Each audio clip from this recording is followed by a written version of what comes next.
è mancato il 90% di piogge stagionali, sempre più drammatica la situazione del Po, dove risale il cuneo salino, agricoltura in ginocchio, produzioni a rischio.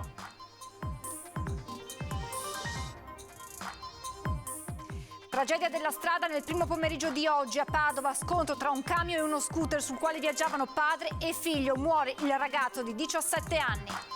Un altro episodio di violenza a Jesolo, 2 camerieri sono stati aggrediti da 3 persone di origine nordafricana solo per aver detto loro che con i costumi bagnati non potevano sedersi sulle poltrone del locale.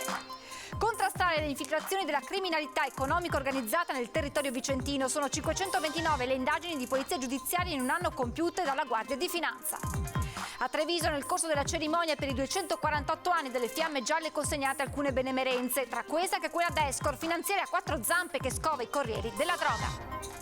Sciopero di 4 ore domani dei dipendenti di terra dell'aeroporto Marco Polo di Venezia, attesi disagi e caos. Al centro della protesta la carenza di personale. Domani dalla Basilica del Santo partiranno i pellegrini di Antonio 2022. Dopo l'arrivo in Sicilia i camminatori risaliranno l'Italia con una reliquia di Antonio nello zaino per giungere a Padova il 9 ottobre.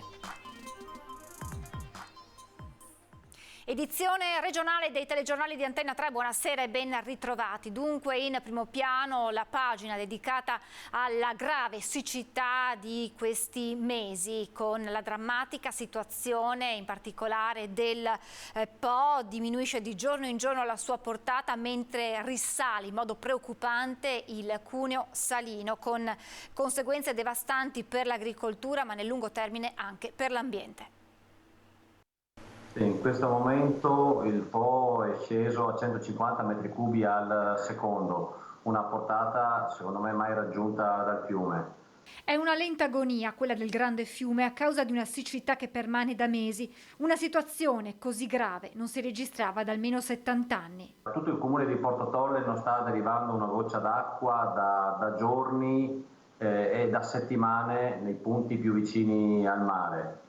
Il cuneo salino è risalito di quasi 30 km, vista la portata di stamattina, e man mano stiamo chiudendo le derivazioni una dietro l'altra. Utilizzando le pompe e altri strumenti si sta distribuendo l'acqua che prima della risalita del cuneo salino era stata utilizzata per alimentare la rete di scolo. Comunque l'acqua salata del fiume sta filtrando attraverso gli argini, quindi questa filtrazione attraverso gli argini va ad insalare la falda che va ad insalare i canali, quindi giorno per giorno vediamo che la situazione peggiora perché mi si sta insalando anche l'acqua che avevo invasato in tutta la rete di bonifica. Il problema è che la filtrazione salata che mi sta entrando nelle falde non la si manda più via, cominciamo a vedere dagli argini una fascia di 50, 100, 150 metri dove i prodotti stanno morendo perché stanno bevendo acqua salata. Le conseguenze più gravi della situazione non riguardano solo l'agricoltura, il rischio è quello di un disastro ambientale. Tutta la biodiversità che c'è in questo territorio, che è un territorio a parco, un territorio MAB UNESCO, un territorio siti di importanza comunitaria, zone di protezione speciale, Important Bird Area, cioè tutta la biodiversità che c'è in tutta la rete di scolo che abbiamo qua, se l'acqua si insala è evidente che sarà impossibile per qualche anno parlare ancora di ambiente e di biodiversità. Intanto continuano gli incontri tra le autorità e le autorità di bacino sull'uso dell'acqua sia per l'agricoltura che per il consumo umano. Nel frattempo si fanno i conti dal punto di vista meteorologico su quanta poca pioggia sia caduta negli ultimi mesi. Il problema dell'acqua rimane grave, solo un dato, a giugno normalmente cadono circa 100 mm di pioggia, sinora sulle nostre zone sono caduti circa 12 mm di pioggia, quindi un deficit di quasi del 90%, ecco tutta la gravità. Un dato che non lascia dubbi, con questa carenza inevitabili le ripercussioni sulla vita quotidiana di tutti i cittadini. Dati ES confermano la diminuzione della pressione nelle tubature dell'acquedotto nelle ore notturne in via preventiva, sottolineando che le fonti dello Schievedin comunque non hanno al momento diminuito la loro portata idrica, ma che sono costantemente monitorate.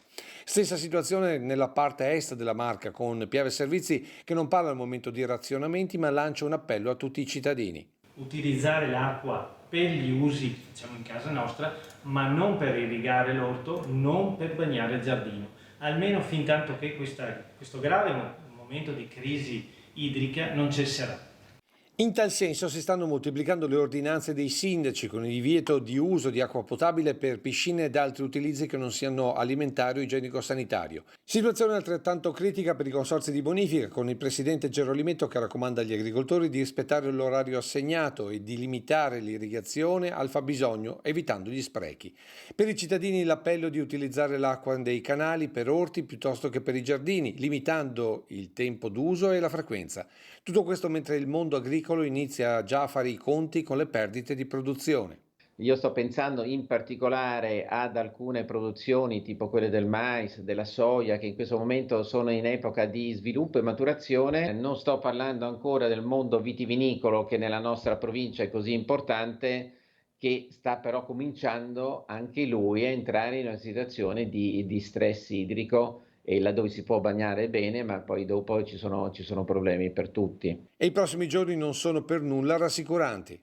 Tempo ancora stabile per sabato e per domenica, con cielo in prevalenza sereno, certo con questo caldo, poi nel pomeriggio avremo dei cumuli e più intensi come avevamo già detto sui rilievi. È un tempo stabile che purtroppo poi ci accompagnerà almeno per gran parte della prossima settimana, con temperature sempre più alte. Infatti prevediamo per questo fine settimana minimi intorno ai 20 gradi, massimi intorno ai 32-33 gradi, ma la prossima settimana le massime potranno arrivare a 33, 34, anche 35 gradi.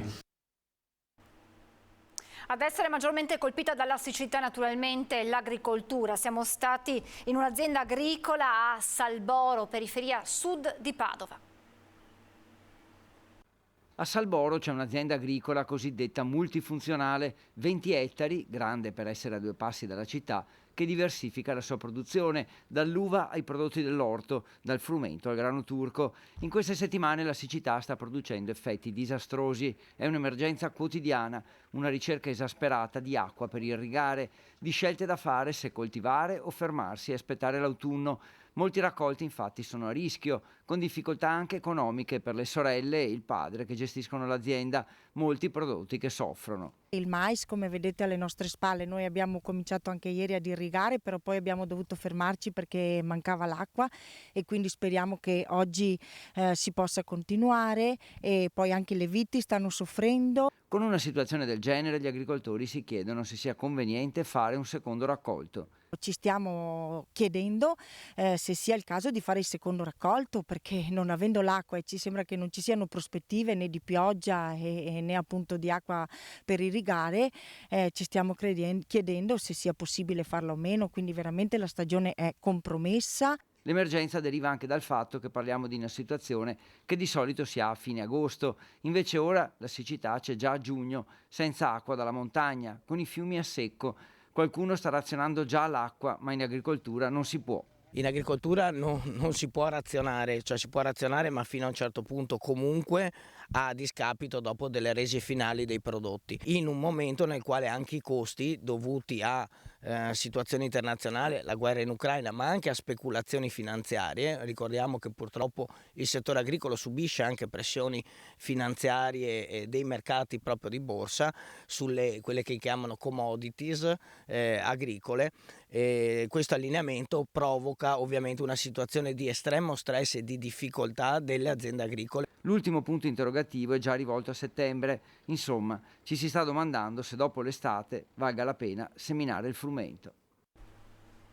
Siamo alla cronaca, iniziamo dalla tragedia, l'ennesima tragedia sulle strade, quella accaduta nel primo pomeriggio di oggi, intorno alle 14:30 a Padova, in via Poli, incrocio con via Piero Bon. Scontro tra un camion e uno scooter, viaggiavano entrambi da Padova in direzione Limena.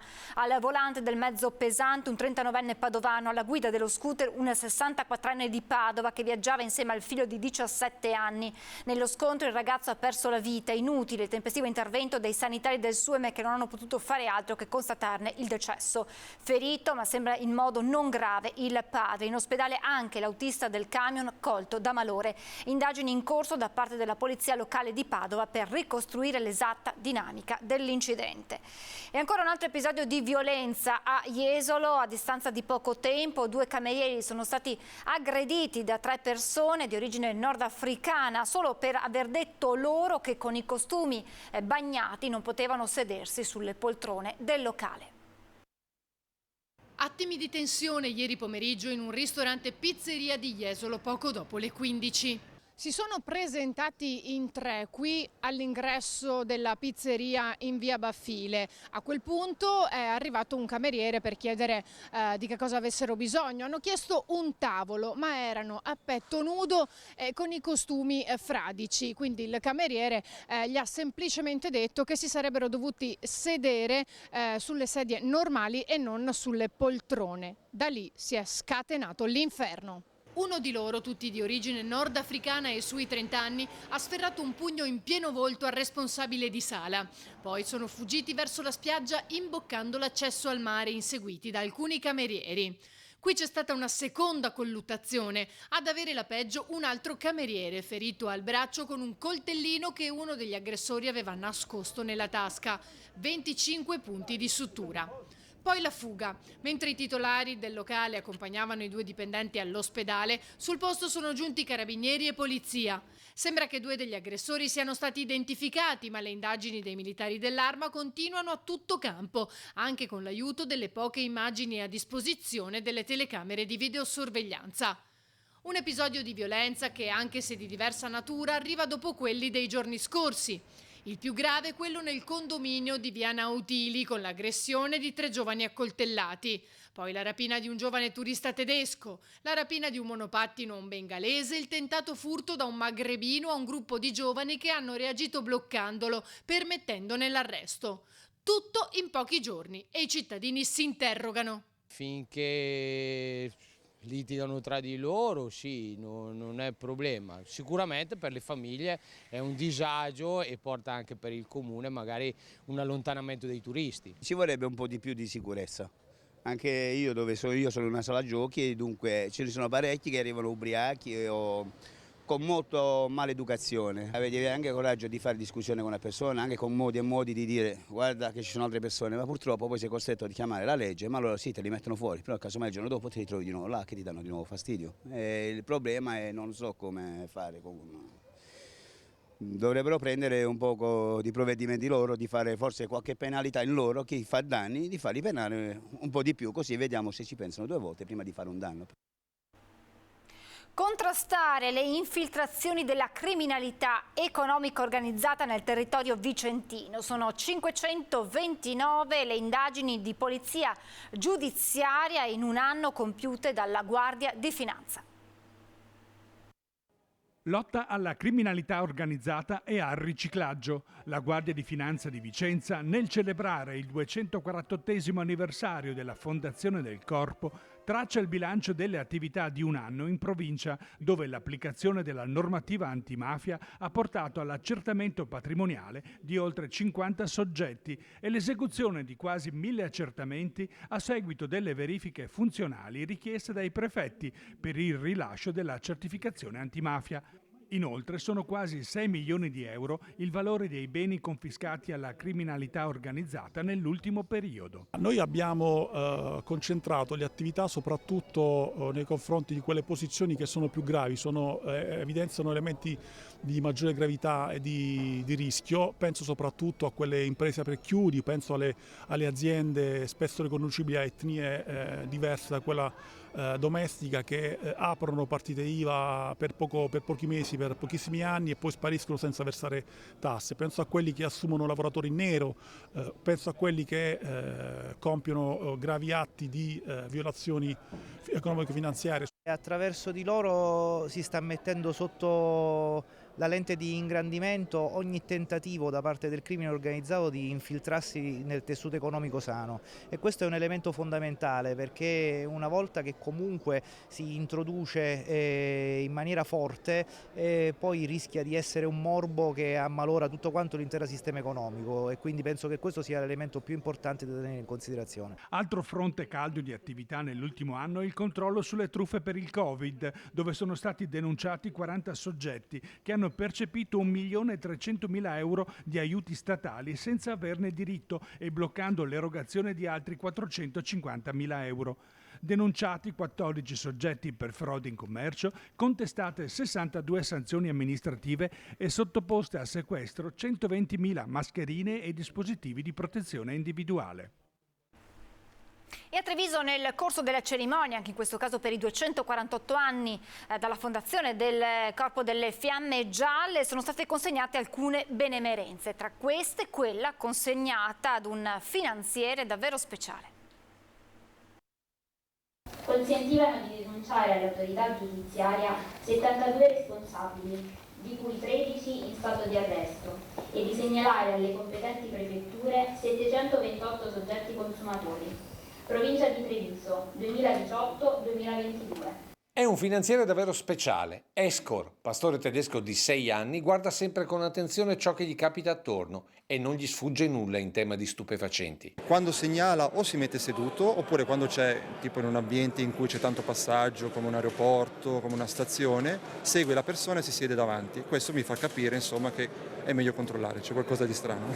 Loro fanno coppia fissa per quello che si potrebbe definire un vero colpo di fulmine. Noi abbiamo il centro allevamento e addestramento a Castiglione del Lago, Perugia, e lì si addestrano, vengono scelti secondo alcune peculiarità, la disponibilità al gioco, il fatto di poter stare in mezzo alle persone, perché il nostro soprattutto lavora a contatto con le persone. Appunto ero andato al centro addestramento e vuoi il caso che c'era proprio una cucciolata, la sua cucciolata, e in quel momento che stava facendo la passeggiata con l'allevatore, mi fermai, la carezzai eccetera, e poi l'allevatore si ricordò di questo quando andai a fare l'addestramento, ha detto guarda che quando era piccolo l'hai avuto in braccio, quindi questo è stato un episodio memorabile. E invece in servizio qualche situazione particolare? I servizi ce ne sono davvero tanti, anche situazioni molto particolari, perché comunque quando tratti di droga ti vai a confrontare con realtà sociali anche molto difficili. 800 le missioni di Escor, molte tra aeroporto di Treviso e quello di Venezia, e quando si parla di corrieri e spacciatori, a volte senza scrupoli, è davvero utile fare affidamento su questi finanzieri davvero speciali. Però avere un cane vicino a volte vuol dire avere una sicurezza in più.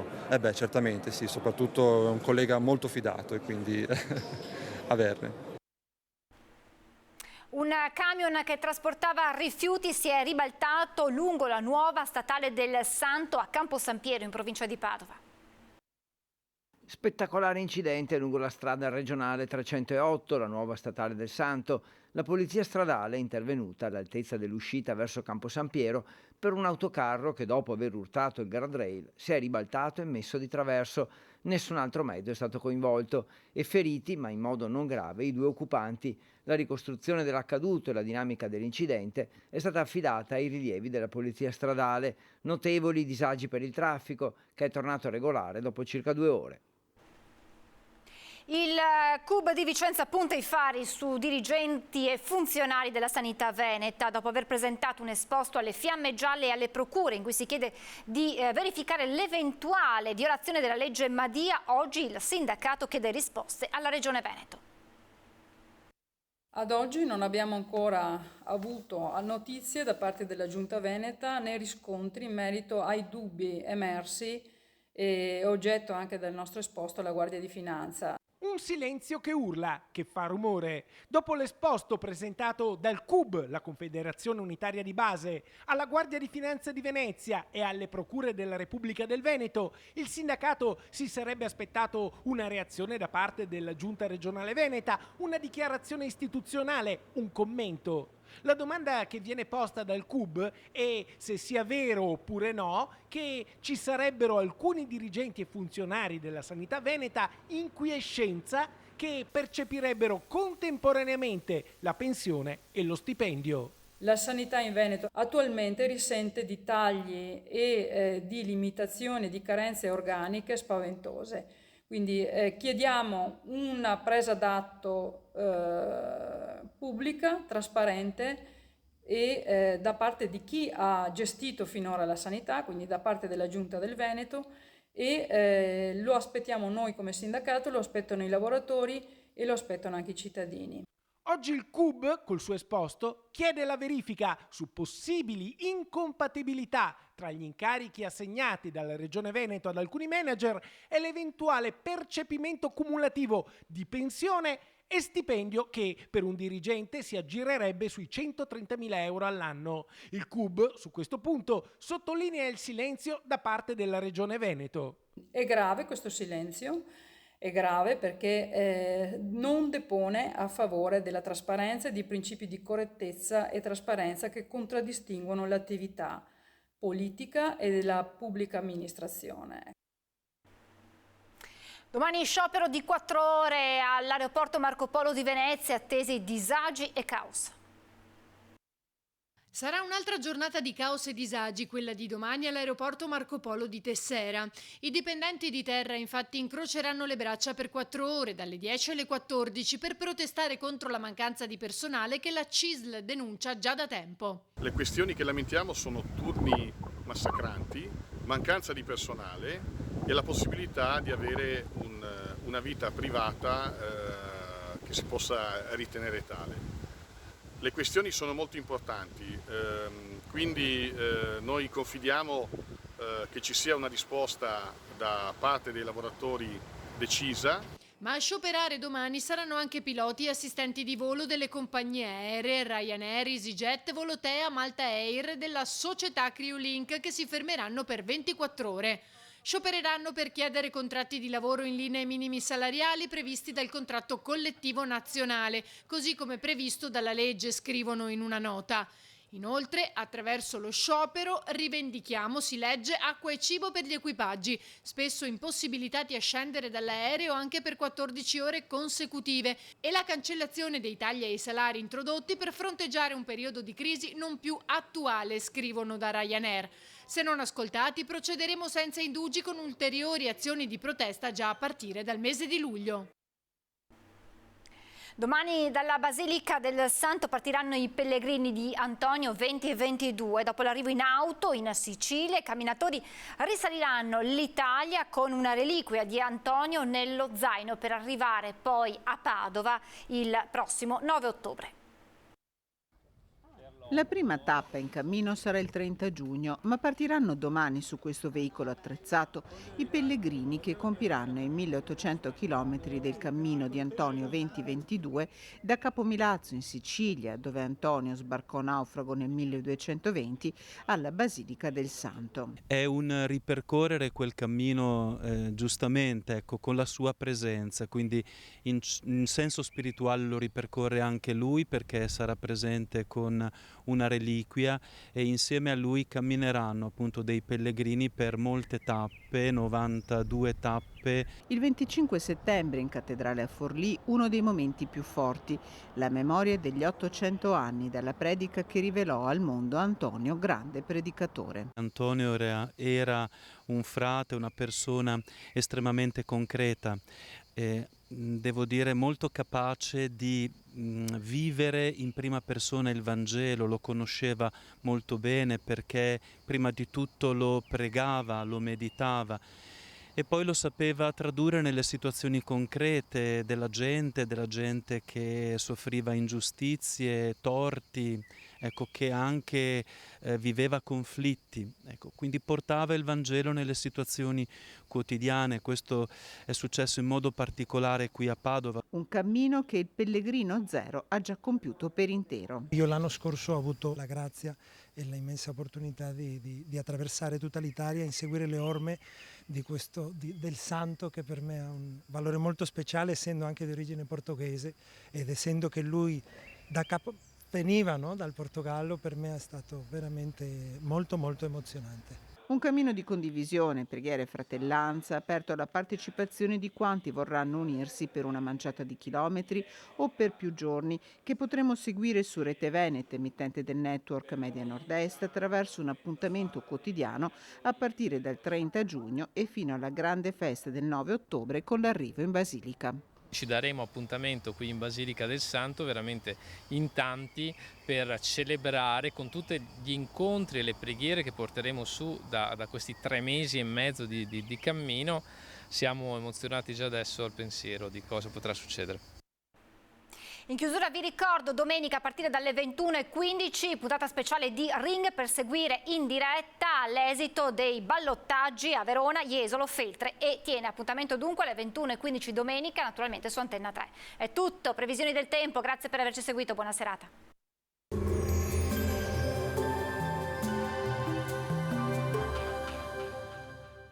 Autodemolizioni Signor, a Villorba dal 1969 al vostro servizio. Rottamazione auto, vendita ricambi nuovi e usati, vendita autovetture sinistrate o usate. Benvenuti al meteo. L'anticiclone africano rimarrà ben saldo sull'Italia, caldo intenso, protagonista anche in questo weekend. Vediamo il dettaglio di sabato 25 giugno. Sul Veneto sarà soleggiato, il cielo sarà da sereno a poco nuvoloso. Nel pomeriggio poi sarà possibile qualche locale piovasco sulle zone montane, probabilità bassa invece di occasionali fenomeni su quelle pedemontane. Clima afoso e temperature sostanzialmente stazionarie, minime tra 15 e 21 gradi, massime comprese invece tra i 27 e i 32 gradi. Spostiamoci ora sul Friuli Venezia Giulia, anche in questo caso bel tempo, cielo poco nuvoloso, più sereno sulla costa. Locale variabilità invece in montagna dove saranno possibili rovesci temporaleschi a partire dal pomeriggio. Temperature minime sui 18-23 gradi, massime sui 28-30 all'incirca.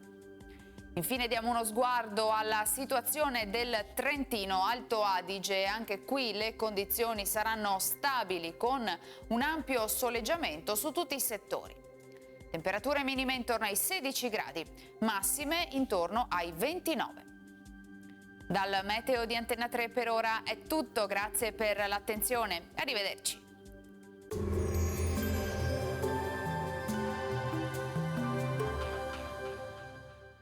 Autodemolizioni Signor, a Villorba dal 1969 al vostro servizio. Rottamazione auto, vendita ricambi nuovi e usati, vendita autovetture sinistrate o usate.